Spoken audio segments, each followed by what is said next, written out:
Okay, this is my Ford F-250, 89 Ford F-250.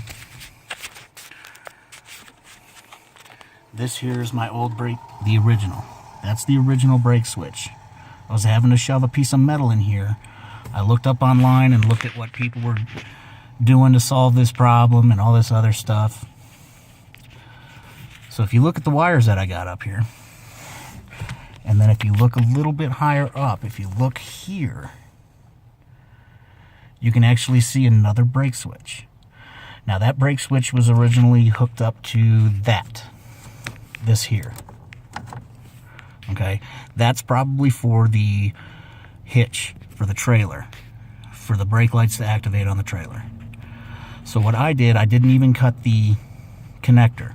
I took a couple sets of wires and I hooked it up there for that brake switch, and I also have it backed up to the original brake switch just in case that goes out. It's probably never going to go out. That switch right there is probably a lot more reliable. It's adjustable. I can do whatever I want to it. I can get another one, and I don't have to mess around with, you know, this damn thing.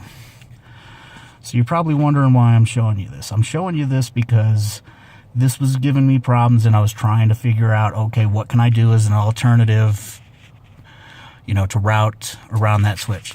Now, I don't know whether or not this stuff back here, I don't know whether or not that is factory or if you can get that somewhere. I'm kind of thinking that you could probably get that somewhere, because I'm kind of thinking that you could probably get that like in an RV park or something like that, or where you get the trailers and stuff like that. But I showed you this just to tell you not to give up. Think about it. Think about what it's doing. Think about what you need to do. That little switch up there was $6. Not that that switch, the original switch, was like 100 or anything like that, because I think that was like 8. But not really a good design, because I had to replace the booster, and who knows what the end of that booster was like. And when I first hooked it up, that brake switch was constantly on.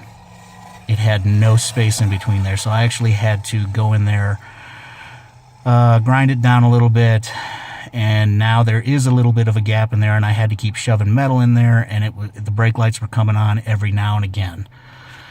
But now that I put that up there, brakes are coming on all the time. And I do believe that that's a GM part. So I got a GM part and a Ford. But I wanted to let you know, don't give up. You know, I was thinking about what to do up there. I already knew what I was going to do, but I was thinking about how I could get it in there.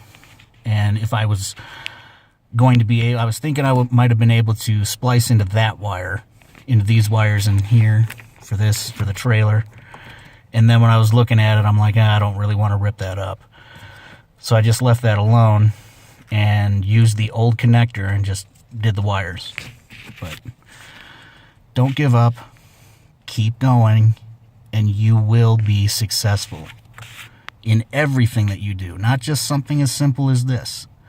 In everything that you do. If you do not quit, you can be successful in anything that you do.